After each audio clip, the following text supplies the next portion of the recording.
make a small intro like that, or would you just go with the E flat? Hello? Yep. Yeah, back. Yeah. Back. Can you hear me? Yeah. Okay, you want to start? Hey? You want to start it? Make a small intro. Yeah.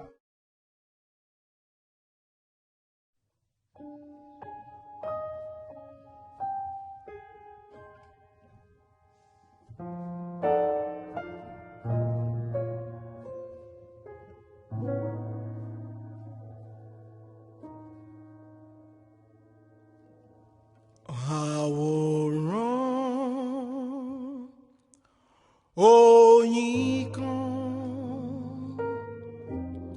tèmi nìkan ṣoṣo Oyínkán sí mi lẹ́nu ó kàn sí mi lẹ́nu adùn tí ò ṣe é roníròyìn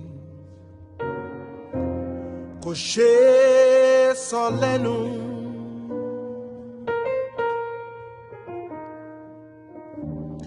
Àwòrán yìí dá lọ́pọ̀lọpọ̀ bí òdòdó oníkọ́lọ̀ púpọ̀ bí ìràwọ̀ òwúrọ̀ ló ń fi mọ́lẹ̀ fún mi. Bóyínkán bá wọlé ilẹ̀ tó ṣú á sì mọ́ lọ́kàn mi.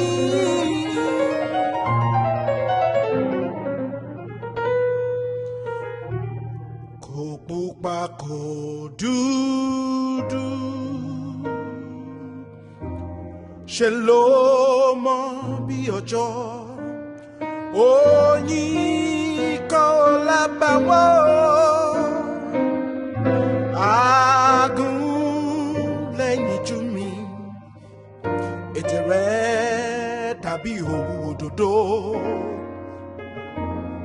ẹnu rẹ̀ dára oyin oyin oyin oyin oyin oyin oyin oyin oyin ẹ̀rẹ̀kẹ́ rẹ̀ dàbí yẹ̀là omi wéré tí kan lábẹ́ ìbòjú rẹ̀ ìwọ ló ń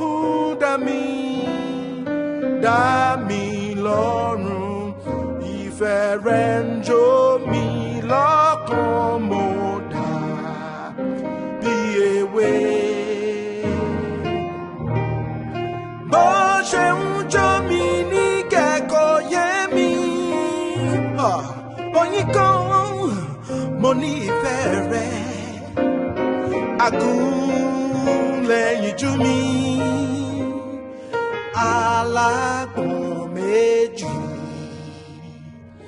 mo fẹ́ràn rẹ̀ mo láìkì rẹ̀ o.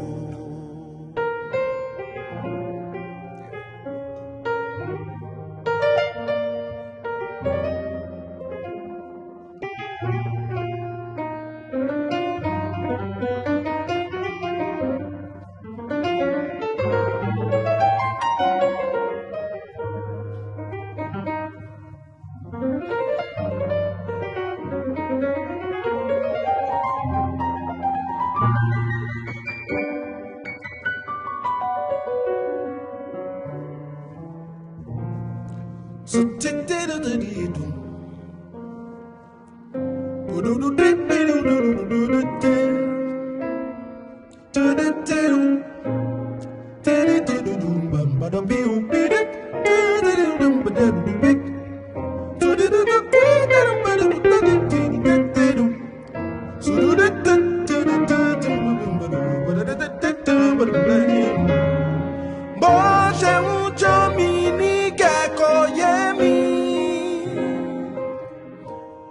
mo ní ìfẹ́ rẹ̀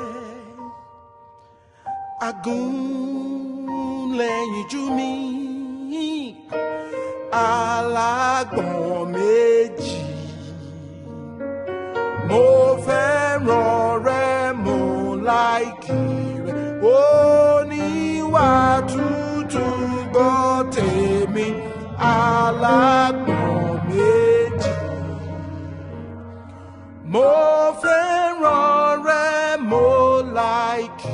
rẹ̀ sẹ́. Oyínkán o, gbọ́ tèmi.